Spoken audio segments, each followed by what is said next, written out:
Kelly, I think I'm going to throw up. Emma Richardson stared at her reflection in the bathroom mirror, her hands trembling as she signed to herself. The red dress hung perfectly on her petite frame, the fabric catching the afternoon light streaming through her apartment window. It was the same dress David had bought her for their anniversary dinner 3 years ago, before the motorcycle, before the rain-slicked highway, before everything changed. Before we continue, please tell us, where in the world are you tuning in from? We love seeing how far our stories travel. December 22nd, 4:30 p.m. Emma's cramped studio apartment on SE Division felt smaller than usual, cluttered with the remnants of her anxious preparation. Her teaching materials from Pacific Northwest School for the Deaf covered every surface math worksheets for her third graders' construction paper cutouts for their holiday party, and the stack of past due bills she'd been avoiding since Thanksgiving. Her phone buzzed with another encouraging text from her sister. Marcus is really excited to meet you. He's been asking about sign language all week. This is going to be perfect. Emma wanted to believe Kelly's enthusiasm, but 3 years of failed attempts at dating had taught her to expect disappointment. The hearing world wasn't kind to deaf women looking for love. She'd learned that lesson repeatedly. Men who seemed interested online would suddenly discover urgent emergencies when they realized what hearing impaired actually meant in their dating profiles. She smoothed the red dress one more time, remembering David's hands adjusting the zipper in this same mirror. "You're going to knock them dead, babe," he'd said, his voice carrying that slight lisp he'd developed after too many boxing matches in college. But David wasn't here to zip her dress or calm her nerves. He'd been gone for 2.5 years, his motorcycle no match for an 18-wheeler that ran a red light on IA. Emma had been grading papers when the call came, had rushed to OHSU Trauma Center, still covered in red ink from correcting division problems. The financial reality of her life stared back at her from the kitchen counter. Electric bill marked, final notice. Student loan statements, the grocery receipts that never seemed to get smaller. Teaching at a school for deaf children paid just enough to survive, not enough to thrive. The tutoring sessions she picked up on weekends helped, but barely. Maybe tonight will be different, she signed to her reflection, practicing the smile she'd wear for Marcus. Kelly had insisted he was different, a marketing executive who claimed he'd always wanted to learn sign language, who seemed genuinely curious about deaf culture rather than intimidated by it. Emma grabbed her purse, checked her phone one more time for any last-minute cancellations, and headed for the door. The December rain had paused, leaving Portland's streets shining with reflected Christmas lights. The Brass Monkey restaurant wasn't far, a 20-minute drive through the Pearl District, past the families heading to holiday parties and couples sharing umbrellas. As she drove, Emma rehearsed conversations in her head, her hands briefly leaving the steering wheel to practice signs for words she might need. "Nice to meet you. I've been teaching for 5 years. Yes, I read lips, but sign language is easier." She'd had these conversations so many times they felt like well-worn scripts. The restaurant parking lot was nearly full, holiday parties and Christmas dinners filling every table. Emma checked her makeup one last time in the rearview mirror, adjusted her blonde hair, and walked toward what she hoped might finally be a new beginning. The Brass Monkey hummed with holiday energy when Emma pushed through the heavy wooden doors at exactly 6:00 p.m. Families clustered around tables laden with comfort food, their conversations creating a warm buzz she could feel through the floorboards. Red and green garlands draped from exposed beams, and a massive Christmas tree dominated the corner, decorated with handmade ornaments that spoke of decades of tradition. Emma approached the hostess stand, her palms slightly damp despite the cool evening air. "Table for Richardson," she said, proud that her speech remained clear despite her nerves. Years of speech therapy had given her the tools to communicate with hearing people when needed, though it always required extra energy she wished she could spend elsewhere. "Right this way," the hostess smiled, leading Emma to a corner booth by the large front windows. The table offered a perfect view of the street, where couples hurried past under the glow of vintage streetlights. Emma slid into the booth, grateful for the relative quiet of the corner location. Jenny, the waitress, appeared almost immediately with a warm smile and practiced movements that suggested years of experience with nervous diners. "Can I start you with something to drink while you wait?" "Water, please," Emma replied, then added on impulse, "and maybe some of those sweet potato fries. I'm a little nervous. First date." Jenny's expression softened with understanding. Emma nodded. "Blind date. Set up by my sister." "Those can be the best kind," Jenny said encouragingly. "I met my husband on a blind date 15 years ago. Sometimes other people see what we miss about ourselves." As Jenny disappeared toward the kitchen, Emma checked her phone. 6:05 p.m. Marcus was running a few minutes late, but that wasn't unusual for downtown traffic during the holidays. She used the time to people-watch, a skill that came naturally to someone who relied on visual cues for everything. At the table closest to her, an elderly couple shared a slice of chocolate cake, the woman's hand resting gently on her husband's arm as he told what was obviously a familiar story. Near the bar, a young family struggled to keep their toddler entertained, while waiting for their table, the father making silly faces that sent the child into fits of giggles. 6:15 p.m. Emma's water glass had been refilled twice. She ordered the sweet potato fries more for something to do with her hands than from hunger.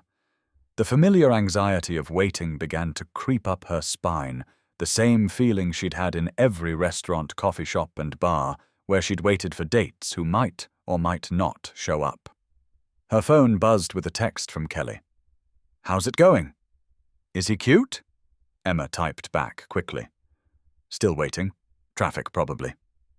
But as 6:30 approached, then 6:45, the optimism she'd carefully constructed began to crumble. This feeling was too familiar. The growing certainty that she'd been forgotten, dismissed, or worse, deliberately stood up. Other diners had arrived, ordered, eaten, and left, while she sat in the same booth nursing the same water. Jenny appeared again with practiced concern. "Would you like me to call the restaurant?" Sometimes people get confused about locations. Emma shook her head, not trusting her voice. She'd been here before the well-meaning offers to help, the sympathetic looks from strangers, the crushing realization that she'd allowed herself to hope again, only to be disappointed. At 7:00 p.m., she finally admitted what her heart had known for 20 minutes. Marcus wasn't coming. Whether he'd forgotten, chickened out, or simply decided she wasn't worth the effort, the result was the same. She was alone in a crowded restaurant on December 22nd, wearing her best dress for an audience of one. Emma pulled out her phone, ready to call for a rideshare home, when the screen lit up with an incoming message. The message from Marcus felt like a physical blow to Emma's chest. "Hey, Emma, can't make it tonight. Honestly, I've been thinking, and the deaf thing is more than I can handle right now. You seem nice, but I need someone more normal. Hope you understand." Emma's hands began to shake so violently she nearly dropped her phone. The words blurred as tears gathered in her eyes, each phrase cutting deeper than the last. The deaf thing. As if her entire identity, her rich inner world, her successful career, her capacity for love, could all be reduced to an inconvenient medical condition. She set the phone face down on the table, pressing her palms flat against the wood to stop their trembling. This wasn't the first time she'd heard variations of this message. Online dating had taught her that men often seemed intrigued by the idea of dating a deaf woman until the reality set in. Learning sign language required effort. Restaurants needed careful selection, and social gatherings meant serving as an interpreter. But this hurt more than the others because Kelly had vouched for Marcus. Her sister had sworn he was different, genuinely interested in learning about deaf culture, excited about the challenges and opportunities. Emma had allowed herself to believe that maybe finally someone saw her deafness as part of her story rather than the end of it. The memory of David's first words to her came flooding back. They'd met at a coffee shop near Portland State University where she was finishing her education degree. He'd accidentally bumped into her table, spilling her latte across her linguistics textbook. Instead of just apologizing and walking away, he'd noticed her signing and had asked with genuine curiosity, "Could you teach me to say I'm sorry in sign language?" That was the moment Emma knew David was special, not because he wasn't intimidated by her deafness, but because he was immediately interested in entering her world rather than expecting her to accommodate his.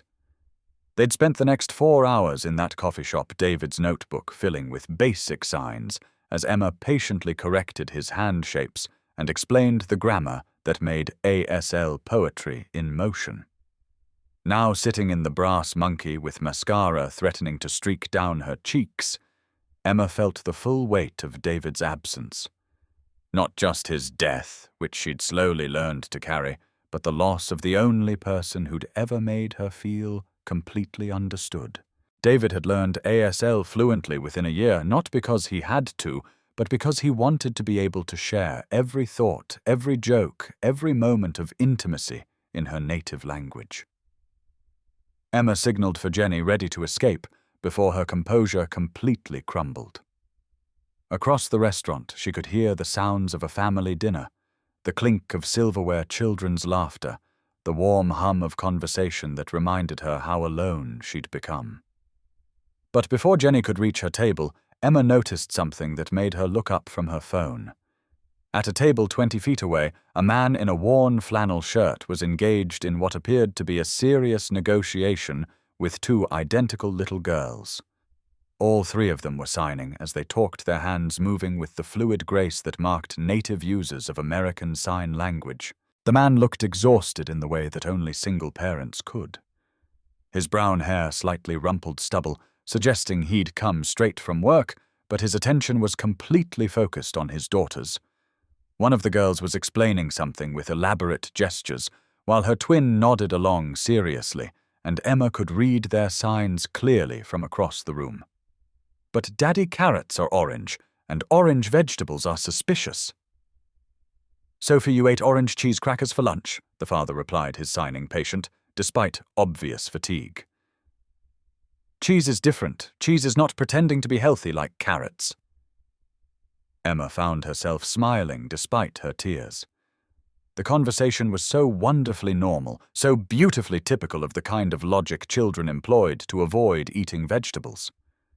But what struck her most was the father's signing fluent natural, with none of the stilted quality that marked recent learners. As if sensing her attention, one of the twins, the one who'd been defending cheese crackers, looked directly at Emma. Their eyes met across the restaurant, and Emma saw something shift in the little girl's expression. Without warning, the child tugged on her father's sleeve and pointed directly at Emma's table. Emma quickly looked away, embarrassed to be caught staring, but she could see in her peripheral vision that all 3 family members were now glancing in her direction. The father said something to his daughters, probably telling them it was rude to stare, but the twins' attention remained fixed on Emma with the kind of intense focus that children brought to puzzles they were determined to solve. What happened next would change everything. Emma thought she knew about Christmas miracles, about the kindness of strangers, and about the possibility that sometimes the worst moments of your life were actually doorways to something beautiful. Sophie Morrison tugged on her twin sister's sleeve and signed quickly. "Grace, look. That pretty lady is crying." Grace followed her sister's gaze to the woman in the red dress by the window. Even at 6 years old, the twins had learned to read faces and body language with the precision that came from living in a household where visual communication was essential. Their grandmother Ruth had taught them that understanding went far beyond words, whether spoken or signed. "She looks really sad," Grace whispered. Her small face creased with concern. "Like when Daddy cries in the garage when he thinks we can't see." Jake Morrison, who had been trying to convince his daughters that vegetables were not actually evil, caught the tail end of their conversation and felt his chest tighten. He'd thought he'd been more careful about hiding those moments when the weight of single parenthood and lingering grief threatened to crush him entirely. Girls, he said gently, both speaking and signing. Sometimes people have hard days. We should respect her privacy. But Sophie's 6-year-old sense of justice was already engaged. Daddy, she's all alone, and she's wearing a really pretty dress like she was supposed to meet someone special. But there's no one with her. Jake glanced over at the woman more carefully, trying not to stare. Sophie was right. The woman was clearly dressed for an occasion, and her posture suggested someone fighting back tears. Her blonde hair was styled carefully. Her red dress was elegant rather than casual, and she kept checking her phone with the kind of desperate hope that Jake recognized from his own difficult days. Maybe her date didn't show up. Grace added quietly, her natural empathy reading the situation with surprising accuracy. Jake's heart clenched. He knew that particular brand of disappointment intimately not from dating, which he'd carefully avoided since Sarah's death, but from the 1,000 small ways the world reminded him he was alone. School events where other couples sat together while he navigated parent-teacher conferences solo. Birthday parties where he was the only single father among married couples. The casual cruelty of a world designed for pairs when you'd become half of yourself. That would be really mean, Sophie declared, her sense of fairness offended. Especially right before Christmas. Christmas is supposed to be about being kind and being together. Before Jake could respond with the careful explanation about minding their own business that he'd perfected over 3 years of single parenting, both girls slipped out of the booth with the practiced stealth of children who'd spent their lives testing boundaries. "Girls, wait!" Jake started, but they were already crossing the restaurant with determined steps. His engineer's brain quickly calculated the distance to the woman's table, his daughter's speed, and his chances of catching them before they reached their target. The math was not in his favor. By the time Jake extracted himself from the booth and started after them, Sophie and Grace Morrison were already standing beside the crying woman's table, their matching faces bright with the kind of fearless compassion that only children possessed. Emma felt a gentle tug on her dress and looked down to find 2 identical little girls staring up at her with enormous brown eyes. They couldn't have been more than 6 years old, with curly auburn hair and gap-toothed smiles that spoke of recent visits from the tooth fairy. Then Sophie raised her small hands and signed with perfect clarity. "Excuse me, are you okay? You look really sad." Emma's breath caught in her throat as she stared down at the 2 little girls who had materialized beside her table like something out of a Christmas story. The fact that they were signing with perfect grammar and natural fluency felt like a miracle in itself. In 3 years of living in Portland, she'd rarely encountered children outside of her school who knew American Sign Language. "I'm Sophie." The more outgoing twin signed, her small hands moving with confidence. "And this is my sister Grace. We saw you crying and wanted to make sure you're okay." Grace nodded seriously and added, "Did someone hurt your feelings?" "Because if they did, that's really mean, especially before Christmas." Emma glanced around quickly, expecting to see worried parents rushing over to collect their daughters, but the man in the flannel shirt was approaching at a measured pace, his expression more resigned than panicked. When he reached the table, Emma's second surprise of the evening came. He immediately began signing as he spoke, his movements as natural and fluent as his daughter's. "I'm so incredibly sorry," Jake said, his face flushed with embarrassment. "They have absolutely no sense of personal boundaries when they think someone needs help." "It's okay," Emma managed, wiping quickly at her eyes. "Really, it's fine." But Sophie wasn't finished with her investigation. "Are you here by yourself because you're wearing such a pretty dress like you were supposed to meet someone special for dinner?" Emma felt fresh tears threaten. The innocent observation hit closer to home than any 6-year-old could possibly understand. "I was supposed to meet someone," she admitted, her signing small and hesitant. But they decided not to come. The twins exchanged one of those mysterious looks that only siblings could share, an entire conversation happening in the space of a glance. Grace's face scrunched up with indignation, while Sophie crossed her small arms in a gesture that suggested someone was about to receive a lecture on proper behavior. "That's the meanest thing ever," Sophie declared, her signing emphatic enough to make nearby diners glance over. "Who would leave a pretty lady all alone before Christmas?" "Someone very silly," Grace added, with the kind of diplomatic tact that suggested she'd inherited her father's engineering precision with words. Jake ran a hand through his hair, clearly mortified. "Girls, you can't just announce to the whole restaurant that—" "But it's true," Sophie interrupted, turning her attention back to Emma. "And it's not fair. Nobody should have to eat dinner alone, especially not when they're wearing such a beautiful dress." Emma found herself laughing, despite everything a genuine sound that surprised her. Something about Sophie's fierce defense and Grace's gentle concern had broken through the shell of humiliation she'd been carrying since Marcus's text. These children saw her situation with perfect clarity and had decided it was simply unacceptable. Jake watched the interaction with growing amazement. His daughters, who'd been withdrawn and cautious with most strangers since their mother's death, had not only approached this woman, but were treating her hurt feelings as a personal mission. And the woman, he could see the genuine warmth in her response, the way she leaned down to their level to make conversation easier, the patience in her signing that spoke of someone comfortable with children. "Would you like to have dinner with us?" Grace asked suddenly. Her question so simple and direct that it took all three adults by surprise. Emma's eyes widened. "Oh, I couldn't—" "We have lots of room," Sophie added, gesturing toward their booth. "And Daddy always orders too much food anyway." "Girls," Jake said gently, "I'm sure Emma has other plans." Emma heard herself say, surprising even herself. "Actually, I don't. Not anymore." The moment stretched between them, full of possibility and uncertainty. Jake looked at Emma's face, really looked at her for the first time, and saw something that reminded him of his own reflection on the worst days. The careful composure that came from years of hiding pain, the loneliness that had become so familiar, it felt like a constant companion. And underneath it all, a desperate hope that maybe, just maybe, someone might see her as worth staying for.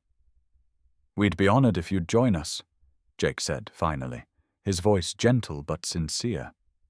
"Though I should warn you, there's an ongoing negotiation about vegetables that might get intense." Emma smiled, the first real smile she'd managed all evening. "I teach 3rd grade. I'm professionally trained in vegetable negotiations." The twins cheered with the kind of enthusiasm usually reserved for snow days and ice cream trucks. Sophie immediately grabbed Emma's hand while Grace bounced on her toes, both of them chattering in a mixture of signs and excited whispers about their victory. As Emma gathered her purse and followed the family back to their booth, she felt something shifting in her chest. Not the crushing weight of rejection she'd carried for the past hour, but something lighter. Hope, maybe, or simply the relief of not being alone. Jake helped Emma slide into the booth across from him, while the twins flanked her like tiny bodyguards, their protective instincts clearly engaged. The table that had seemed spacious for 3 now felt cozy with 4, and Emma realized she was closer to Jake than she'd been to any man since David's death. "I'm Emma Richardson," she said, offering her hand across the table. "And I can't thank you enough for this kindness." "Jake Morrison," he replied, his handshake warm and brief. "And honestly, you're doing us the favor. These two have been asking why Christmas is about helping people if we never actually help anyone." "We talked about it in the car," Sophie explained to Emma with the seriousness of someone sharing classified information. "Grace said maybe Santa brings some people to us instead of the other way around." Grace nodded sagely. "Daddy says everything happens for a reason, even the sad things. Maybe your mean date person didn't come so you could meet us instead." Emma felt her throat tighten. "From the mouths of babes," as her grandmother used to say. "You know what, I think you might be exactly right." The dinner that followed felt like stepping into someone else's life, a warm, chaotic, beautifully imperfect family life that Emma had almost forgotten existed. Jenny the waitress approached their table with barely concealed delight, clearly pleased to see Emma's circumstances had improved dramatically. "Well, this is much better," Jenny said with a knowing smile. "Can I get you started with some appetizers for the table?" The twins immediately launched into a detailed analysis of the menu options, their signs flying as they debated the merits of mozzarella sticks versus potato skins. Emma watched, fascinated, as Jake navigated their opinions with the patience of someone who'd clearly had this conversation many times before.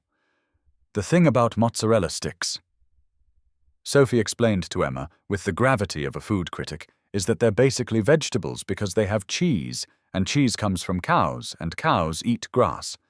That's not how vegetables work." Grace corrected her sister, but without any heat. "That's like saying hamburgers are salad because cows eat salad." Emma laughed, a sound that seemed to startle even her. "What if we get both and share that way everyone's happy?" The twins considered this diplomatic solution and nodded their approval. Jake caught Emma's eye across the table and signed, "Thank you. You just prevented World War III." As their food arrived and they settled into the comfortable rhythm of a shared meal, Emma found herself relaxing in ways she hadn't in months. The twins peppered her with questions about her work, her life, her opinions on everything from favorite colors to whether penguins could learn sign language. "I teach children your age," Emma told them, signing, while also speaking for Jake's benefit. "At Pacific Northwest School for the Deaf." "That's where kids like Grandma Ruth went," Sophie exclaimed. "She's our daddy's mum, and she's deaf like you." Emma felt a spark of interest. "Your grandmother is deaf." "Since she was little," Jake explained, his hands moving in the unconscious way that marked someone who'd grown up signing. "I learned ASL before I started school. When the girls came along, Mom insisted they learn too. She said being able to communicate with everyone in the family was the greatest gift she could give them." Emma's heart squeezed. "That's beautiful. So many deaf people feel isolated even in their own families. Your mother made sure that would never happen." "She's the strongest person I know," Jake said simply. "After my wife died, I was barely holding it together. The girls were only 3, confused about why Mommy wasn't coming home. Mom moved in and just took over, not in a controlling way, but in a 'you're drowning, and I'm throwing you a life raft' way." The casual mention of his wife's death hit Emma like a gentle wave. She looked at the twins, who continued eating with the matter-of-fact acceptance that children brought to even the hardest truths, then back at Jake. "I'm so sorry. That must have been incredibly difficult." It was Jake, acknowledged. "Still is some days. But these two keep me going." Grace looked up from her carefully constructed bite of potato and cheese. "Our mommy is in heaven with the angels. She's been there for 3 years. We miss her, but Grandma Ruth says she's watching over us." Emma felt tears prick her eyes again, but these were different, not tears of self-pity, but of recognition. "I understand that feeling," she said softly. "My fiancé died 3 years ago, too. A motorcycle accident." Sophie's eyes went wide. "That's really sad. Were you going to get married?" "We were," Emma confirmed. "His name was David. He was training to be a teacher too, like me." The twins absorbed this information with the solemn consideration they seemed to bring to all serious topics. Then Grace reached across the table and patted Emma's hand with her small, sticky fingers. "Maybe they're friends in heaven," she said with 6-year-old logic.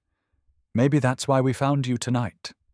Emma had to press her napkin to her eyes to keep from crying right there in the restaurant booth.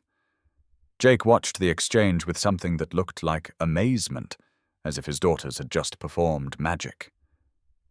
"You know," he said quietly, "I haven't seen them open up to a stranger like this since Sarah died. They're usually pretty shy with new people." "They don't feel like strangers," Emma said honestly. "They feel like family." The word hung in the air between them, loaded with meaning neither adult was quite ready to examine. Instead, they turned their attention back to the twins, who had moved on to explaining their elaborate plans for organizing their Christmas presents. "We write lists," Sophie explained, "but we also draw pictures in case Santa doesn't know how to read very well." "Santa can read," Grace corrected, "but pictures are better because they're more specific. Like if you want a red bike, you have to draw it red, or you might get a blue bike instead." Emma found herself drawn into their Christmas preparations, sharing stories from her own childhood and listening to their plans for Christmas morning. Jake contributed occasionally, but mostly he watched, and Emma became increasingly aware of his attention, the way he smiled when his daughters made her laugh, the gentle pride in his eyes when they showed off their signing skills. As the evening progressed, Emma learned that Jake worked as a road construction engineer for the Oregon Department of Transportation, that he'd been working on the Morrison Bridge renovation project, and that his days started at 5 a.m. and often didn't end until the girls were asleep.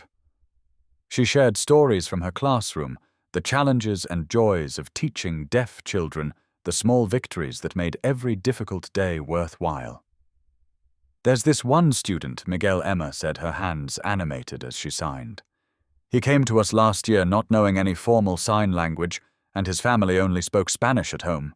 For months he was so frustrated he could barely sit still in class. Then one day something clicked. He started fingerspelling his name, then simple words, then whole sentences. Last week he stood up in front of the class and told a story about his grandmother in Mexico. There wasn't a dry eye in the room." Jake leaned forward, genuinely interested. "That must be incredibly rewarding work." "It is," Emma agreed. "These kids have so much to say, and once they find their voice, whether it's through sign language or writing or art, they just shine." As if summoned by the mention of children shining. Sophie tugged on Emma's sleeve. "Can you teach us a Christmas song in sign language? Please."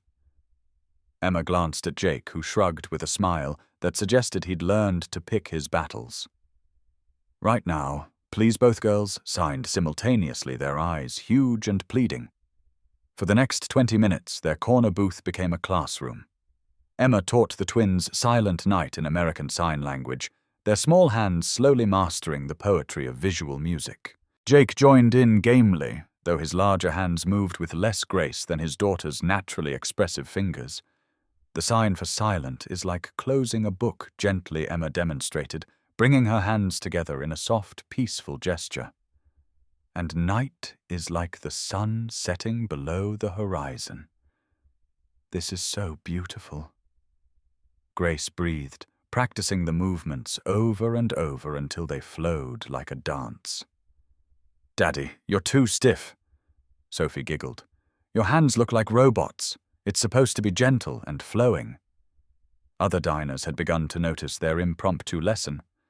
Instead of staring with curiosity or discomfort, people smiled as they watched two little girls and a blonde woman moving their hands in synchronized poetry, their faces bright with concentration and joy. When they finished, several nearby tables applauded softly. The twins took elaborate bows, clearly thrilled with their new skill and the positive attention it had earned them. Jenny appeared with the check as their lesson concluded, her smile warm as she looked at their table. "That was beautiful to watch. You have a lovely family." Before Jake could correct the assumption, Emma felt Sophie's hand slip into hers under the table, and Grace leaned against her shoulder with the casual affection of a child who'd decided someone was safe to love. Something shifted in Emma's chest, a feeling she'd forgotten existed. The feeling of belonging somewhere, of being not just tolerated, but truly welcomed. As they prepared to leave the restaurant, Emma felt the familiar anxiety of endings creeping in. This magical evening, this unexpected family, this brief glimpse of what life could look like when you weren't alone, it was all about to end. She would go back to her empty apartment, and they would return to their life, and this would become just a kind memory to warm her through the lonely holidays. But the twins apparently had other plans. Emma, Grace said carefully as they gathered their coats. What are you doing tomorrow? Emma felt Jake's attention sharpen across the table. Just the usual Saturday things, she replied honestly. Grading papers, maybe some Christmas shopping. Why, we're making Christmas cookies tomorrow with Grandma Ruth, Sophie announced, with the air of someone presenting an irresistible opportunity. You should come. You absolutely should come. Girls, Jake interjected gently. Emma probably has plans with her own family. Actually, Emma interrupted, surprised by her own boldness. I don't have family here. It's just me. The admission hung in the air, more vulnerable than she'd intended. Jake's expression softened with understanding, while the twins looked scandalized by the idea of anyone spending Christmas alone. Then you definitely have to come, Grace declared with finality. Nobody should be alone for Christmas cookies. It's against the rules. Whose rules? Jake asked, though he was fighting a smile. Christmas rules, Sophie explained patiently. Everyone knows you can't make Christmas cookies without having fun, and you can't have fun if you're sad and alone. Emma looked at Jake, trying to read his expression. Was this invitation genuine, or was he just being polite because his daughters had put him in an impossible position? But when their eyes met, she saw something that made her heart stutter. Not obligation, but hope. We'd love to have you, Jake said quietly, if you'd like to come. Mom's been complaining that we don't have enough people to properly test her cookie recipes. Emma felt tears threatening again, but these were good tears. I'd love that. What time should I be there? 10 o'clock, Sophie said immediately. But not 10:01, because Grandma Ruth is very serious about baking schedules. Jake laughed. She's not kidding. Mom runs the kitchen like a military operation during cookie season. As they walked to the parking lot, Portland's December drizzle had started again, creating halos around the streetlights and turning the pavement into a mirror. The twins walked ahead, their chatter mixing signs and whispered conspiracies, while Jake and Emma followed at a slower pace. Thank you, Emma said quietly, for tonight. For letting me intrude on your family dinner. You didn't intrude, Jake replied, his voice sincere. You saved it. I haven't seen the girls that animated in months. They've been so quiet since we moved here, and I was starting to worry. He trailed off, then started again. Single parenting is hard. You second-guess everything. Wonder if you're enough, if you're doing right by them. Emma nodded. I imagine it's even harder when you're grieving too. You have to be strong for them while processing your own loss. They'd reached Jake's truck, a practical Ford F-150 with car seats in the back, and the kind of lived-in quality that spoke of a man managing work and parenthood with limited time for vehicle maintenance. The twins were already climbing into their seats, continuing their sign language conversation through the windows. Jake pulled out his phone. Can I get your number? For tomorrow, I mean, so I can text you the address. Emma entered her contact information, her hands steadier than they'd been all evening. As Jake saved her number, his phone buzzed with an immediate text from Sophie, who had somehow gotten hold of Grace's tablet in the car. They want to make sure you're really coming, Jake translated, showing Emma the message. Make sure Emma knows where we live. Emma laughed. I'll be there. I promise. As she walked to her own car, Emma felt something she hadn't experienced in 3 years, excited anticipation for tomorrow. Not just the nervous hope that had characterized her recent attempts at dating, but genuine excitement to spend time with people who had somehow in the span of 3 hours made her feel like she mattered. Her phone buzzed before she'd even left the parking lot. Jake address is 1247 Pine Street. Fair warning. Mom is going to interrogate you thoroughly. She's very protective of the girls. Emma typed back. Looking forward to meeting her. And thank you again. Tonight was exactly what I needed. Jake, same here. Drive safe. Emma drove home through the quiet Portland streets. Christmas lights blurring through her rain-spotted windshield, and for the first time in years, she wasn't dreading the holidays. Tomorrow she would meet Jake's mother, spend the day baking with two little girls who had adopted her as family, and maybe, just maybe, begin to believe that her story wasn't over. It was just beginning. December 23rd dawned crisp and clear, the kind of Pacific Northwest winter morning that made Portlanders forget about 9 months of rain.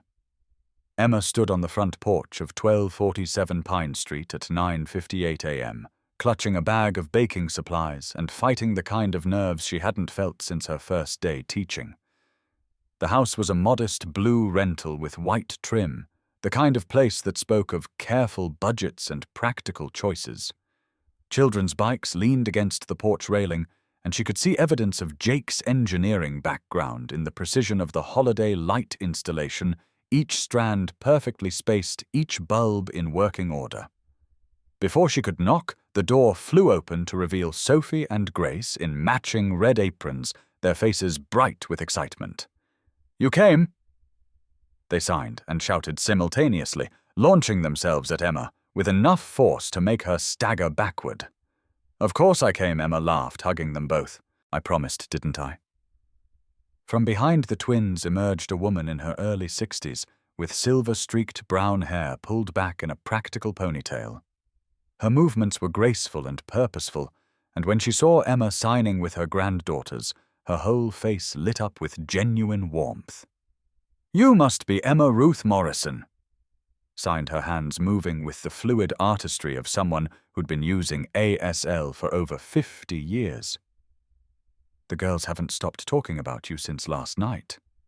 "Well, signing about you." They were too excited to use their voices. Emma felt some of her nervousness ease.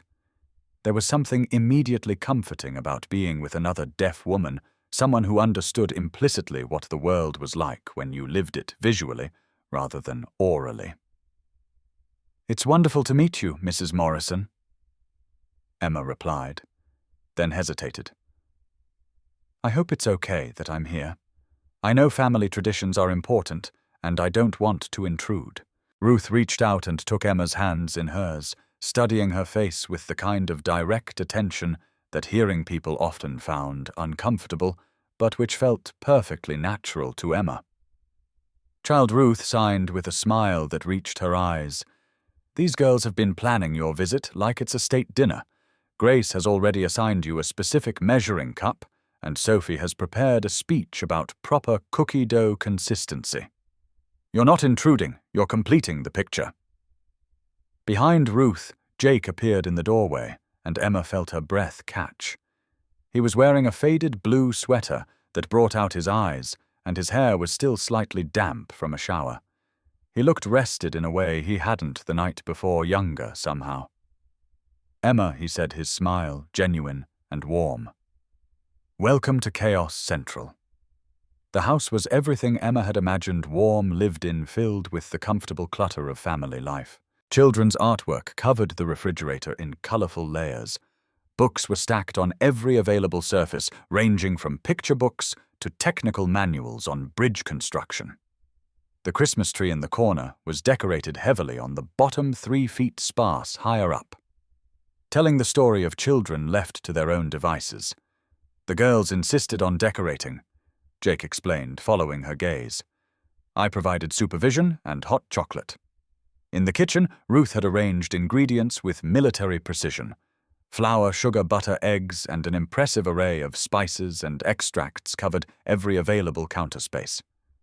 The twins were already stationed at a lower counter that had clearly been modified for their height, their faces serious with concentration. "First rule of cookie-making in this house," Ruth announced, both signing and speaking for everyone's benefit, "is that everyone gets properly equipped." She handed Emma an apron that read, "World's Best Cookie Tester," in cheerful red letters. "That was Mommy's apron," Grace said quietly. "Daddy saved all her kitchen things for when we got big enough to use them." Emma felt the weight of the gesture, the trust inherent in being allowed to wear something that had belonged to Jake's wife. Are you sure she would have wanted someone to use it? Jake said simply. Sarah believed kitchens were for sharing. As they settled into the rhythm of cookie making, Emma found herself relaxed in ways she hadn't been in months. Ruth guided them through her mother's sugar cookie recipe, a family tradition that dated back 3 generations. The twins took their assigned tasks seriously. Sophie measuring flour with the precision of a scientist, Grace carefully cracking eggs with her tongue, poking out in concentration. "Tell me about your students," Ruth said, as they worked her hands, never pausing in their gentle kneading of dough. "Jake mentioned you teach at Pacific Northwest School for the Deaf." Emma found herself opening up about her classroom, the challenges and victories of teaching 8- and 9-year-olds who were just discovering their own voices, whether through sign language writing or art. Ruth listened with the kind of attention that came from someone who understood the world Emma was describing. "I wanted to be a teacher," Ruth confided, as they rolled out the first batch of dough. "But when I was growing up, there weren't many opportunities for deaf women in education. I became a librarian instead, the closest I could get to books and learning." "Times are changing," Emma said hopefully. "Slowly, but they're changing." "Because of teachers like you," Ruth replied with conviction. Jake worked quietly beside them, cutting shapes with the patience of someone who'd clearly done this many times before. Emma caught him watching her occasionally, and when their eyes met, he would smile in a way that made her feel warm from the inside out. The morning flew by in a haze of flower dust and laughter. The twins regaled Emma with stories from their school, demonstrated their latest dance moves, and argued good-naturedly over cookie decorating strategies. Emma found herself sliding into the family rhythm as if she'd always belonged there. "Emma," Sophie said seriously as they waited for the first batch to bake. "Can you stay for lunch too? We're having grilled cheese and Daddy makes really good ones." "I don't want to wear out my welcome," Emma began, but Ruth cut her off. "Nonsense. It's Christmas Eve tomorrow.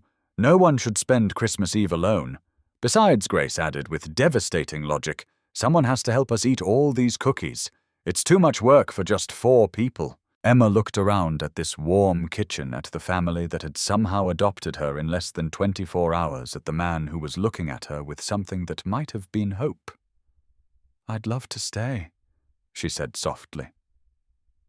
As the afternoon stretched into evening, Emma helped with lunch preparation and cleanup, listened to the twins read from their favorite Christmas books, and found herself in long conversations with Ruth about growing up deaf, about the evolution of sign language, about the importance of preserving deaf culture while building bridges to the hearing world. "You know," Ruth said quietly as they watched Jake and the twins build an elaborate fort from couch cushions, "I haven't seen my son smile this much since Sarah died." Emma felt her cheeks warm. "We're just friends. I mean, we barely know each other." Ruth's knowing look suggested she'd heard similar protestations before.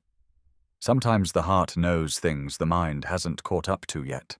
As evening approached and Emma prepared to leave, the twins extracted promises for her to return the next day for Christmas Eve dinner. Jake walked her to her car, both of them moving slowly, as if reluctant to end the day. "Thank you," Jake said, as they reached Emma's Honda Civic. "For today, for being so wonderful with the girls, for making Mom light up like that. She hasn't had another deaf woman to talk with in months." "Thank you for including me," Emma replied. "I was dreading spending Christmas alone, and you've all made me feel like..." "Like what?" "Like I'm not alone anymore." They stood there in the gathering dusk, Portland's Christmas lights beginning to twinkle to life around them, something unspoken hanging in the air between them. "Emma," Jake said quietly, "would you maybe want to have dinner sometime?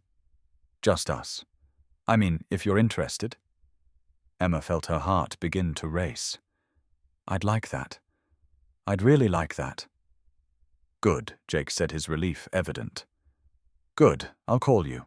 As Emma drove home, she thought about the past 2 days, the devastating rejection that had led to an unexpected family dinner, the Christmas cookie morning that had turned into an entire day of belonging, and now the possibility of something more with a man who spoke her language literally and figuratively.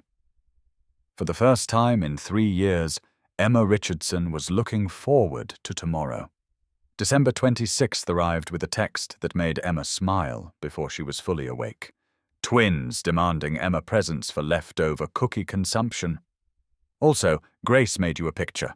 Also, I made too much coffee and could use help drinking it. No pressure. Jake, Emma laughed out loud in her empty apartment, something she hadn't done in years. She typed back quickly. Be there in 20 minutes. Fair warning. I'm bringing reinforcements. She grabbed the bag of oranges she'd bought for fresh juice and the small gifts she'd picked up for the twins the day before.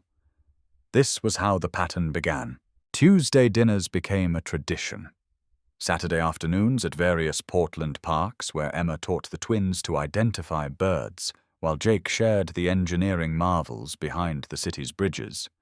Sunday mornings sometimes included pancakes at Ruth's insistence, with Emma arriving to find the kitchen already alive with activity and conversation. Emma's classroom stories became family entertainment. She would come home, and when had she started thinking of Pine Street as home, with tales of her students' latest adventures and discoveries. 8-year-old Carmen's breakthrough with reading. Luis's elaborate sign language poetry. The day her entire class decided to teach their hearing PE teacher basic signs so they could communicate during games. You're making such a difference in their lives, Jake said one evening as they cleaned up after dinner, the twins occupied with homework at the kitchen table. I can see it in the way you talk about them. They make a difference in mine too, Emma replied, drying dishes while Jake washed.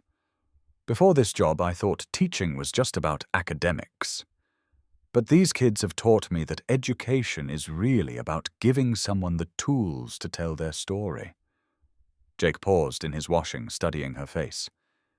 Is that why you became a teacher? To help kids find their voices? Emma considered the question. Partly.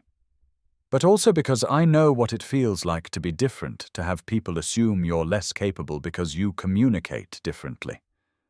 I want these kids to never doubt that they have important things to say. The comfortable rhythm they'd developed faced its first real test in early February, when Ruth had what the doctors called a minor cardiac episode. The ambulance arrived at 3 a.m., and Jake called Emma, without thinking, his voice shaky with fear. Emma arrived at OHSU Hospital still in her pajamas and robe, finding Jake pacing the waiting room while the twins slept curled together in uncomfortable plastic chairs. Without a word, she wrapped her arms around him as he finally let himself fall apart. I can't lose her too, Jake whispered against her shoulder. The girls need her. I need her. You won't lose her, Emma said firmly, though she had no way of knowing if that was true. Ruth Morrison is too stubborn to let a little heart trouble slow her down. She was right. Ruth emerged from her overnight observation cranky about the hospital food and indignant that the cardiac team doctor didn't know any sign language. But the scare had shaken them all, and in the days that followed, Emma found herself naturally stepping into gaps helping with the twins' homework. When Jake worked late picking them up from school, when Ruth was too tired cooking dinner, when everyone needed a break. You don't have to do all this, Jake said one evening, as Emma helped Grace practice her spelling words while Sophie worked on an art project. I know I don't have to, Emma replied. I want to. The distinction mattered more than Jake realized.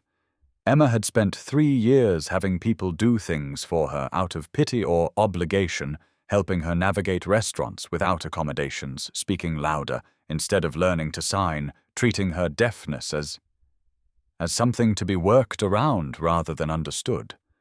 But this family had never once treated her as a burden or a charity case. They had simply made space for her, the way you make space for someone you love. It was Ruth who finally said what everyone was thinking. You know, she commented one March afternoon as she and Emma worked in her garden while the twins played in the backyard. I haven't seen Jake this happy since before Sarah got sick. Emma felt her cheeks warm. We're just friends, Ruth. Good friends. Ruth's hands stilled in the soil. She looked at Emma with the directness that made deaf conversations so honest. Child, I've been watching people fall in love for 62 years. I know what it looks like. It's too soon, Emma protested, though her heart was racing. We've both lost people. We both have too much baggage. Life doesn't wait for us to feel ready, Ruth said gently. Sometimes the best thing you can do is jump in and learn to swim together. That evening, as Emma helped clean up after dinner, Jake asked her to stay a few minutes after the twins went to bed. They settled on the front porch with coffee, the March air still cool but carrying promises of spring. Emma Jake began, then stopped, started again. I need to tell you something. Emma's heart began to race with the kind of anticipation that could either lift you up or destroy you completely. These past few months, Jake continued, his hands moving as he spoke, getting to know you, watching you with the girls, having you become part of our lives. It's made me realize something. Emma waited, afraid to breathe. I'm falling in love with you, Jake said simply. I didn't expect it, wasn't looking for it, but somewhere between that first night at the restaurant and watching you teach my daughters Christmas carols in sign language, it happened. Emma felt tears spring to her eyes. Jake? I know it's complicated, he continued quickly. I know we're both still figuring out how to live after loss. I know you might not feel the same way, but I needed you to know that you've become essential to my happiness, to our family's happiness. Emma reached for his hands, stilling them. I'm scared, she admitted. I'm terrified, actually, because I'm falling in love with you too, and I don't know if I'm brave enough for this. Jake's face lit up with something that looked like relief and joy and wonder all at once. We don't have to figure it all out tonight, he said softly. We can take this as slowly as you need to. Okay, Emma whispered. Let's try. Their first official date, 2 weeks later, was a disaster of nerves and overthinking. Jake had made reservations at a quiet restaurant in the Pearl District, far from the Brass Monkey and their comfortable family dinners. Emma spent an hour choosing her outfit, settling on a blue dress that was elegant but not too formal, approachable but not casual. They sat across from each other at a small table, suddenly formal after months of easy conversation, both hyper-aware that this was different, that they were trying to build something beyond friendship. This is weird, Emma finally said, laughing at their mutual awkwardness. Really weird, Jake agreed. We know each other's entire life histories, but I'm nervous about whether I should hold your hand. Do you want to hold my hand very much?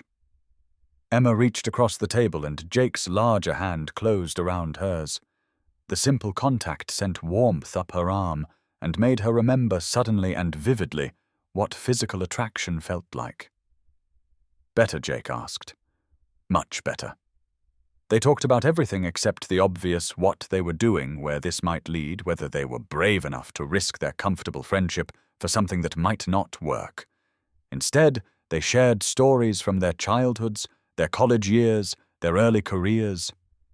Emma learned that Jake had wanted to be an architect before practical concerns steered him toward engineering. Jake discovered that Emma had been a competitive swimmer in high school, that her deafness had actually been an advantage in the pool, where everything was visual anyway. The kiss came later in the parking lot outside Emma's apartment. They'd driven separately, both needing the illusion that they could escape if necessary, but neither wanted the evening to end. Emma Jake said as they stood beside her car, I want to kiss you. Is that okay? Instead of answering, Emma stepped closer and kissed him first. It was soft, tentative. Both of them still careful with each other, but underneath the caution was 3 months of growing attraction and affection. When they pulled apart, both were crying. Why are we crying? Emma laughed, wiping at her eyes. Because it's the first time in 3 years that I've kissed someone who wasn't. Sarah Jake admitted. And that feels like betraying her memory and honoring it at the same time. Emma nodded. David was the only person I ever kissed until tonight. I thought that chapter of my life was over. They held each other in the parking lot, two people learning that hearts were bigger than they'd imagined, that loving someone new didn't diminish what came before. Their relationship deepened through the spring and into summer. Emma joined them for camping trips to the Oregon coast, where she taught the twins to identify shells and seaweed, while Jake built elaborate sandcastles with engineering precision. She attended their school events, cheering loudly at Sophie's soccer games and Grace's art show, slowly becoming a fixture in their world. But with growing closeness came growing complications. The twins, who had initially been delighted by their father's happiness, began to test boundaries in ways they hadn't before. Sophie started having nightmares about people leaving. Grace became possessive of Emma's attention, refusing to share her with Jake during family dinners. "I think they're scared," Ruth observed one evening after a particularly difficult bedtime routine. "They love Emma, but they're old enough to understand that caring about someone means you can lose them." The issue came to a head in August when Emma received a job offer that would require her to move to Seattle, a promotion to assistant principal at a prestigious school for deaf students. It was everything she'd worked toward, a chance to impact deaf education on a larger scale with a significant salary increase that would finally allow her to pay off her student loans. "You have to take it," Jake said immediately when she told him about the offer. "Emma, this is incredible. You've worked so hard for something like this." But Emma saw the fear in his eyes, the assumption that this was the end of what they'd built together. "I don't know," she said honestly. "It would mean leaving Portland, leaving you and the girls and Ruth, leaving this life we've started building. You can't make career decisions based on us," Jake protested. "We'll figure something out. Maybe the girls and I could move to Seattle," Emma finished. "Jake, your job is here. Ruth is here. The girls' school, their friends, their memories of their mother, everything is here." They spent 2 weeks discussing possibilities, none of which felt workable. Long-distance relationships were hard enough, without adding 2 children and complicated family dynamics. Emma could commute on weekends, but that would mean missing soccer games and bedtime stories and all the daily moments that had made her feel like part of the family. The twins sensed the tension becoming clingy and emotional.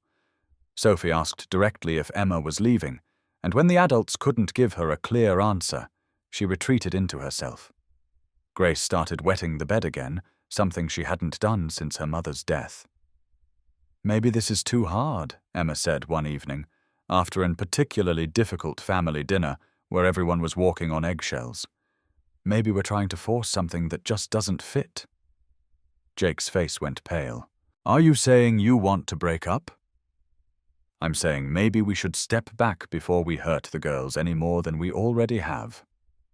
They spent a week apart, Emma agonizing over her decision, while Jake struggled to explain to his daughters why Emma wasn't coming to dinner anymore without being able to explain it to himself.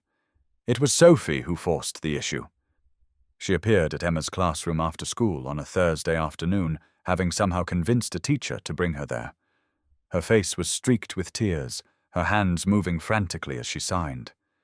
"You can't leave," Sophie said. "We love you too much. Please don't go away like Mommy did." Emma's heart broke completely. She knelt down and pulled Sophie into her arms, holding her while she cried. "I'm not leaving because I don't love you," Emma said gently. "I'm trying to figure out what's best for everyone." "What's best is staying," Sophie said with 6-year-old certainty. "Daddy is sad all the time when you're not there. Grace won't eat her vegetables. Grandma Ruth keeps sighing and looking at your empty chair. We need you." That evening, Emma drove to Pine Street and found Jake in his workshop, supposedly working on a project, but mostly just staring at the wall. "We need to talk," Emma said. Jake looked up, hope and fear warring in his expression. I'm turning down the Seattle job, Emma said without preamble. Emma, no. You can't do that for us. If you stay and resent it, if you give up your dreams. I'm not giving up my dreams, Emma interrupted. I'm choosing them. My dream isn't just about career advancement anymore, Jake. It's about this family, this life we've built together. It's about Sunday morning pancakes and helping with homework and reading bedtime stories. It's about you. Jake stood up slowly, his face carefully controlled. Are you sure I've never been more sure of anything? Emma stepped closer. I love you, Jake Morrison. I love your daughters and your mother and this chaotic, beautiful life you've shared with me. I don't want to be assistant principal in Seattle. I want to be here with all of you. Jake crossed the workshop in 3 quick steps and gathered her into his arms, lifting her off her feet as he kissed her. I love you too, he whispered against her lips. So much it scares me. Good, Emma replied, smiling through her tears. Being scared means it matters. September 15th marked their official first date, a formal dinner to celebrate Emma's decision to stay in Portland, and their commitment to building something real together. Jake had made reservations at a small French restaurant in the Alberta district, the kind of place that was too expensive for regular visits, but perfect for marking important moments. Emma chose her outfit carefully, the same red dress from that December night at the Brass Monkey, but this time she wore it with confidence rather than desperate hope. Jake picked her up at her apartment in his cleaned truck, wearing a button-down shirt that made his eyes look impossibly blue. You look beautiful, he said. When she opened her door, his hands moving as he spoke out of habit. So do you, Emma replied, and meant it. Jake had the kind of rugged attractiveness that came from physical work and genuine kindness, the combination of strong hands and gentle eyes that made Emma's heart race. The restaurant was intimate without being overwhelming with soft lighting and discreet tables that allowed for both spoken conversation and the larger gestures that sign language required. Their waiter was patient and accommodating, bringing them bread and wine while they settled into the strange formality of dating after months of family dinners. This feels surreal, Emma admitted, as they studied their menus. 6 months ago, I was convinced I'd never feel this way about anyone again. Same Jake agreed. I'd accepted that romance was part of my past, that the girls and I would just figure out life as a family of 3. They ordered, carefully sharing stories about their worst dates from before their marriages. Emma's tale of a man who'd spent an entire evening explaining why deaf people shouldn't be allowed to drive had Jake laughing until tears ran down his cheeks. Please tell me you didn't see him again. Jake managed. I made it through the appetizer before I faked a family emergency, Emma admitted. Then I went home and ate ice cream for dinner while wondering if I was too picky. You weren't picky enough, Jake said firmly. You deserved someone who saw your deafness as part of what made you remarkable, not something to overcome. The conversation flowed easily between serious and light, touching on their hopes for the future, their fears about blending their lives, their commitment to making sure the twins felt secure and loved throughout any changes. I want you to know, Jake said as they shared dessert, that I don't expect you to replace Sarah, for me or for the girls. You're not stepping into her role, you're creating your own place in our family. Emma felt tears prick her eyes. Thank you for saying that. I've been worried about trying to fill shoes that don't fit me. Your shoes fit perfectly, Jake said softly. You just had to find the right family to wear them with. After dinner, they walked slowly through the Alberta Arts District, past galleries and boutique shops, neither ready for the evening to end. When they reached Emma's building, Jake walked her to her door, but made no assumptions about being invited in. Thank you for tonight, Emma said, as they stood in her hallway, for making this feel special instead of scary. Thank you for taking a chance on us, Jake replied. On all of us. The kiss was different this time, less careful, more certain. Emma felt herself melting against Jake's solid warmth, her hands fisting in his shirt as months of carefully controlled attraction finally found expression. When they pulled apart, both were breathing hard. "I should go," Jake said, though he made no move to leave. "You should?" Emma agreed, but her hands were still gripping his shirt. "The girls are with Mom tonight," Jake said quietly. Emma's heart began to race for entirely different reasons. They are. Emma looked into Jake's eyes and saw her own desire reflected there, along with patience and tenderness, and the promise that whatever happened next would be her choice. "Would you like to come in for coffee?" Emma asked. Jake's smile was slow and warm. "I'd love coffee." They never made it to the kitchen. The months that followed were a careful dance of integration and independence. Emma kept her apartment but spent most evenings on Pine Street. She had her own key, her own coffee mug, her own place at the dinner table, and in the family rhythms that had once seemed impossible to join. Ruth's second health scare in October, a minor stroke that left her with some temporary weakness on her left side, brought them all together in ways that cemented Emma's place in the family structure. Without being asked, Emma rearranged her teaching schedule to help with Ruth's physical therapy appointments.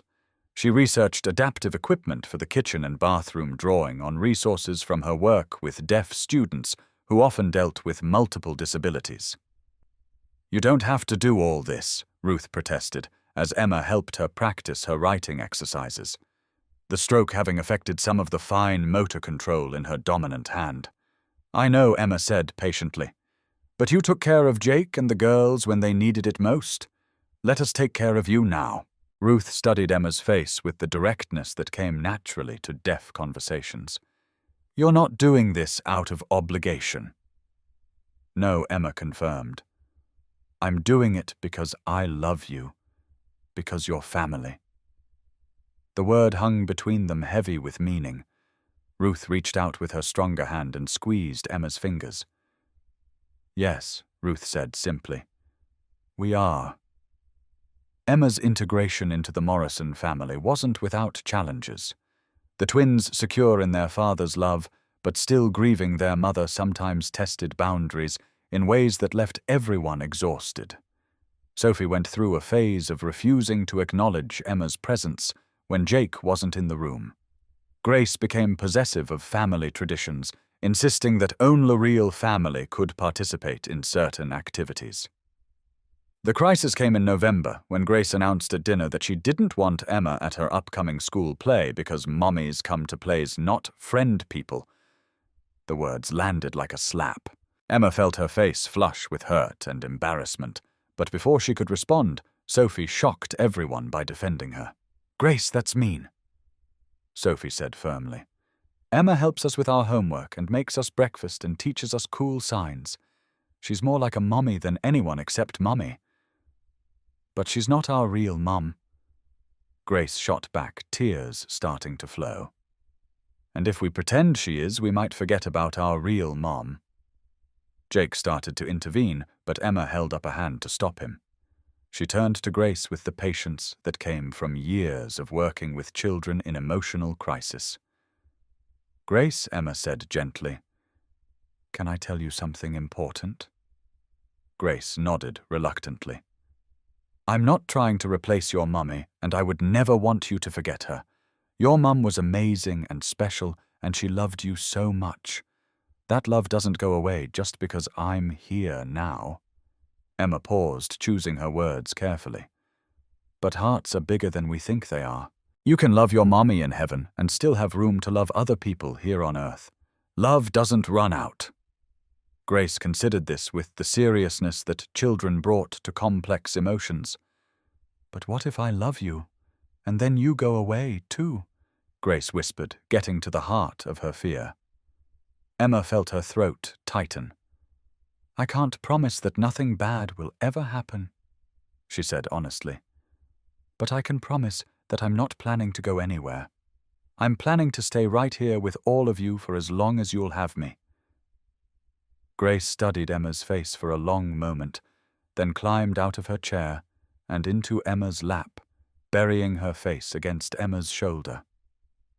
"I want you at my play," Grace mumbled. "But I want Daddy to bring a picture of Mommy too, so she can see me too." "I think that's a perfect idea," Emma said, holding Grace close while Jake wiped tears from his own eyes. The Thanksgiving that year was the first major holiday Emma spent as an official part of the family. She woke up at Pine Street, helped Ruth prepare a feast that could feed 12 people, despite being a family of 5, and watched the twins perform their annual Thanksgiving play with costumes they'd been working on for weeks. "What are you thankful for?" became the dinner table question, each person taking a turn to share their gratitude. "I'm thankful for Emma teaching me how to sign funny jokes," Sophie said, "and for Daddy not crying in the garage anymore." "I'm thankful that Grandma Ruth is feeling better," Grace added, "and for Emma coming to my play, and for still having pictures of Mommy everywhere." Ruth spoke about gratitude for her family, for her health, for the privilege of watching her granddaughters grow up surrounded by love. Jake's turn came last. I'm thankful he set his hands and voice steady for second chances. For the restaurant where I met Emma, for daughters brave enough to talk to strangers, for a mother strong enough to hold us all together, and for learning that the heart really is big enough to hold both grief and joy at the same time. He looked directly at Emma. "I'm thankful for love I didn't think I deserved." Emma wiped tears from her eyes as she took her turn. "I'm thankful for twin girls who saw a stranger crying and decided to help, for a man who invited me to dinner when he didn't have to, for Ruth who taught me that family isn't just about blood, and for learning that sometimes the worst night of your life is actually the beginning of the best chapter." After dinner, as they all worked together to clean the kitchen, Emma realized something had shifted permanently. She wasn't a guest anymore, wasn't someone they were accommodating. She was home.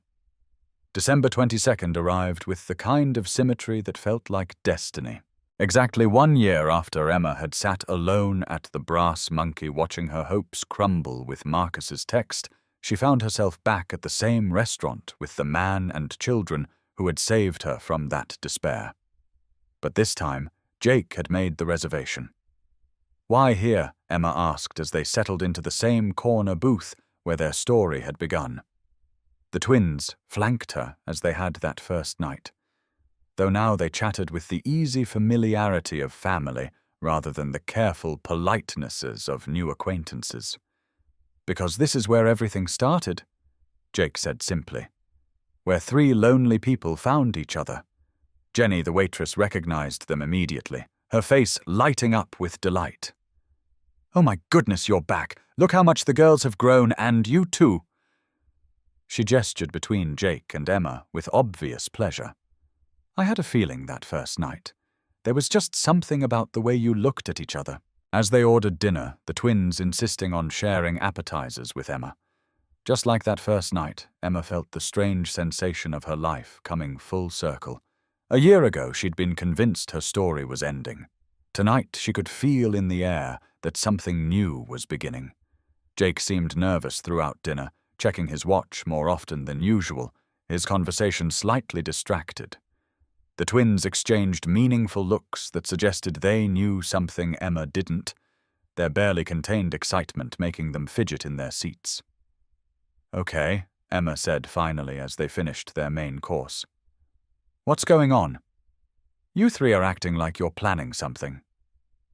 "We are," Sophie said, then clapped her hand over her mouth with exaggerated drama. Sophie Grace hissed.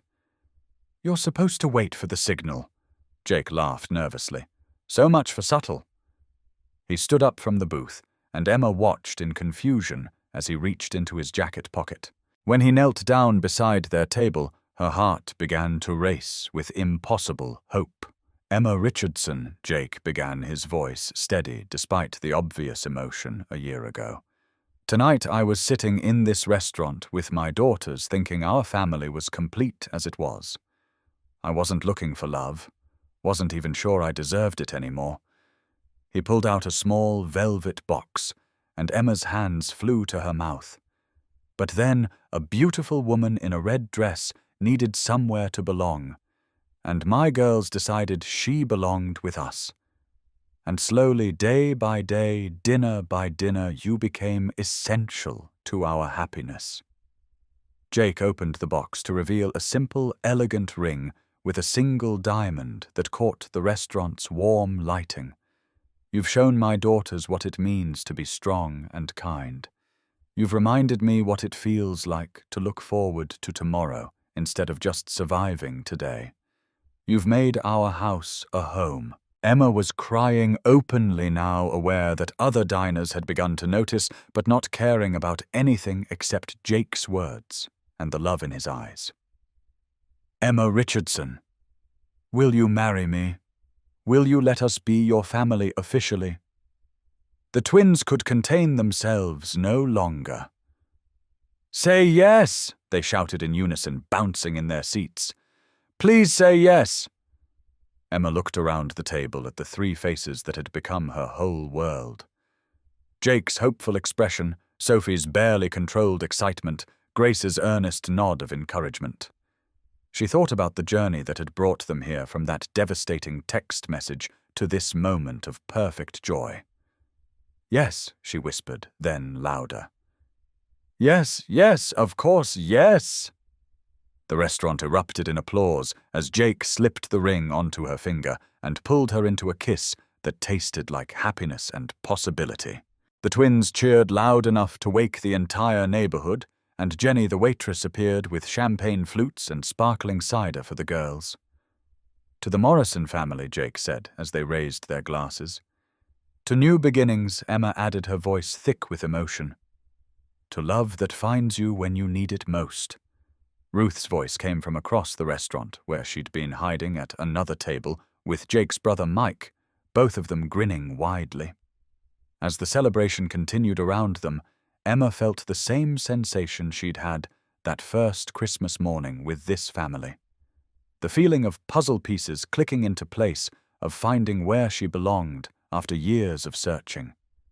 A year ago, she'd thought her story was ending. Tonight, she realized it was just beginning. December 24th dawned clear and bright, the kind of Pacific Northwest winter day that made everything sparkle with frost and possibility. Emma woke up in Jake's arms in the house that was about to legally become her home, her engagement ring catching the morning light streaming through the bedroom windows. Good morning, fiancé, Jake murmured against her hair, his arm tightening around her waist. Good morning, future husband, Emma replied, still marveling at how easily the words came. The past 2 days had been a whirlwind of phone calls and planning. Emma's sister Kelly had screamed so loudly through FaceTime that the twins came running to see what was wrong. Jake's brother Mike had driven down from Seattle with his wife and kids to help with last-minute wedding preparations.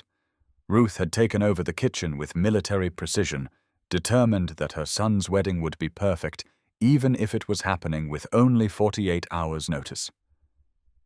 Are you sure you want to do this today? Jake asked for the 10th time. We could wait, have a proper wedding in the spring. Emma turned in his arms to face him. Jake Morrison, I've been alone for 3 years. I've waited long enough to marry the man I love, unless you're having second thoughts. Never, Jake said firmly, kissing her forehead. I just want to make sure you have the wedding you dreamed of. I am having the wedding I dreamed of, Emma assured him. Small, intimate, surrounded by the people who matter most. What more could I want? From down the hall came the sound of excited voices and running feet. The twins had been awake since dawn, too excited about the wedding to sleep any longer. They burst through the bedroom door wearing matching red dresses and expressions of barely contained joy. It's wedding day, Sophie announced, launching herself onto the bed between Emma and Jake. Are you nervous? Grace asked Emma seriously. Because Daddy was throwing up in the bathroom 10 minutes ago. Grace, Jake groaned, his face reddening. Emma laughed, pulling both girls into the bed with them. Just excited nerves. Your daddy's going to be fine." The morning flew by in a blur of preparation and anticipation.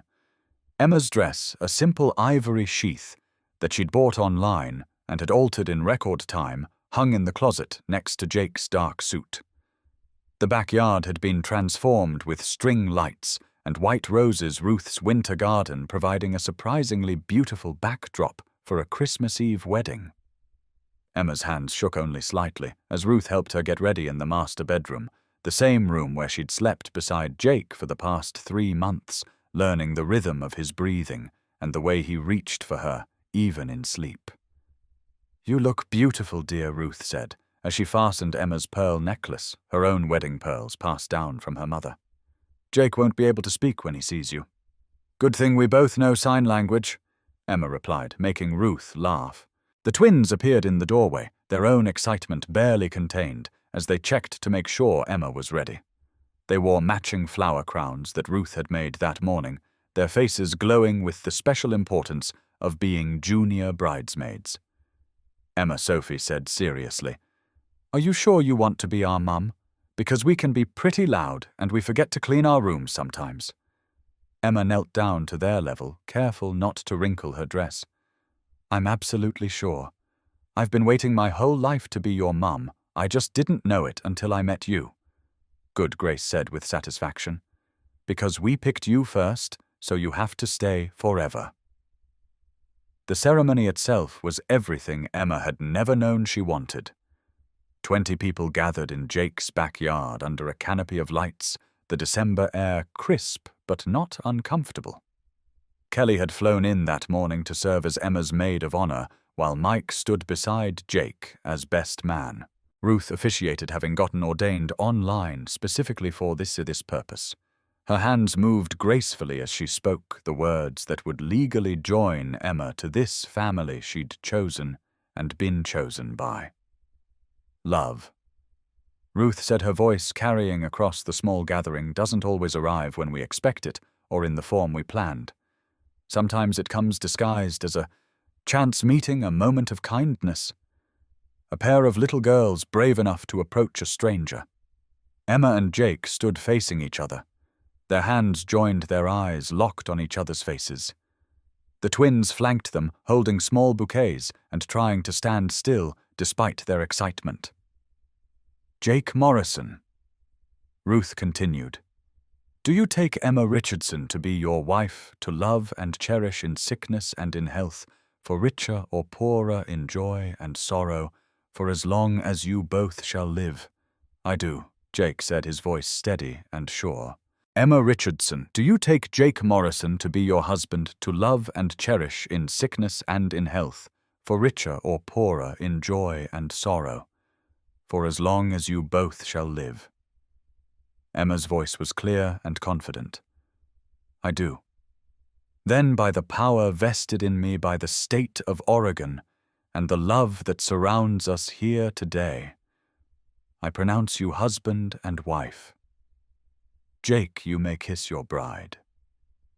The kiss was soft, sweet, full of promise and joy. When they pulled apart, the twins immediately wrapped their arms around both of them, creating a family hug that made everyone watching smile through their tears. The reception was held in the same backyard, with Ruth's Christmas cookies serving as wedding cake and Kelly's playlist creating a soundtrack of joy. Emma danced with her new husband while the twins spun around them, their laughter carrying on the winter air. As the evening wound down and guests began to leave, Emma found herself standing in the kitchen with Ruth washing dishes and marveling at how her life had changed in exactly 1 year. "Regrets?" Ruth asked quietly. Emma looked out the window at Jake and the twins building a snow family in the backyard, their faces bright with laughter and love. "None," Emma said firmly. "Not a single one." Ruth nodded approvingly. "Good, because those girls have been planning to ask you something important." Before Emma could ask what she meant, Sophie and Grace came racing into the kitchen, their faces flushed from the cold and bright with excitement. "Emma," Sophie said formally, pulling a carefully folded paper from her pocket. "We have something for you." Emma unfolded the paper to find a hand-drawn adoption certificate, complete with crayon illustrations, and the twins' careful signatures. "We want you to be our real mom," Grace explained. "Legally and everything. If you want to." Emma's throat tightened as she read their childish handwriting. "Please adopt us so we can be a real family forever. Love, Sophie and Grace Morrison." "We already talked to Daddy," Sophie added quickly. "He said it was up to you, but he thinks it's a good idea too." Emma knelt down and pulled both girls into a fierce hug, tears streaming down her face. "Yes," she whispered. "Yes, I want to adopt you. I want to be your mum in every way possible." The twins cheered, and Jake appeared in the kitchen doorway, his own eyes bright with emotion. "You knew about this," Emma accused him, though she was smiling through her tears. "They've been planning it for weeks," Jake admitted. "They wanted to give you the best wedding present they could think of." Emma looked around at her new family, her husband, her daughters, her mother-in-law, and felt a completeness she'd never experienced before. A year ago, she'd been convinced her story was ending. Now she realized it had just been waiting for the right chapter to begin. Christmas morning arrived with the kind of chaos that only comes with children and new traditions. Emma woke up to find both twins in bed between her and Jake, their excitement about Christmas and their new family status making sleep impossible. "Presents first or breakfast first?" Jake asked, echoing the question from the year before. "Presents," the twins shouted in unison. Under the tree, Emma found gifts that spoke of belonging and acceptance. A photo album from Ruth filled with pictures from the past year, a handmade ornament from the twins that read "World's Best Mom" in their careful printing, and from Jake a deed to the house with Emma's name added as co-owner. "You're not a guest here anymore," Jake explained, as Emma stared at the legal document through tears. "This is your home. Officially." Emma's gift to the family was a framed photo from their wedding, all 5 of them laughing together in the backyard lights. Below it, in her careful calligraphy, she'd written, "Family." Not always blood, not always expected, but always chosen with love. 3 months later, Emma Richardson Morrison sat on the front porch of her house. Their house watching her daughters play in the yard while Jake worked in his shop, and Ruth prepared Sunday dinner.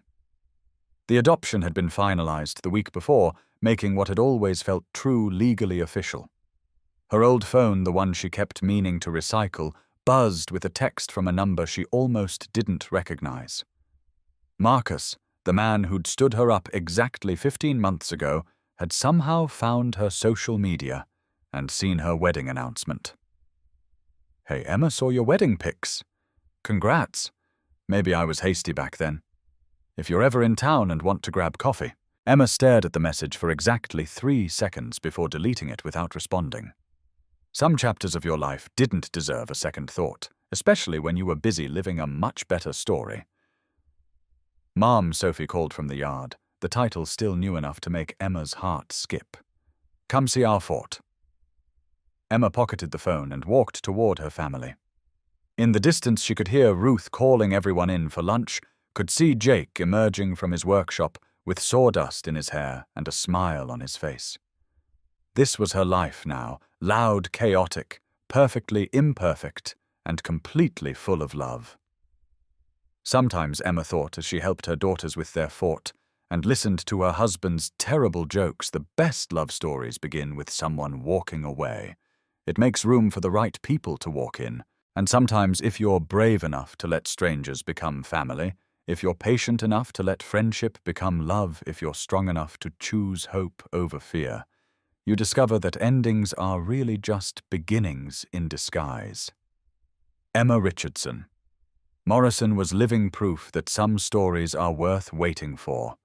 Friends, if this story touched your heart the way it touched mine, if it reminded you that love finds us in the most unexpected ways, please don't just watch and walk away.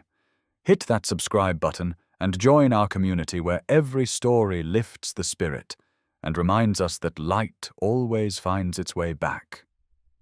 Share this with someone who needs to remember that their story isn't over yet. Sometimes the best chapters are still waiting to be written. And let me know in the comments, what's one moment that completely changed your life? Your story matters, and I read every single comment. Together we're building a community where hope wins, love matters, and every ending is really just a new beginning waiting to happen.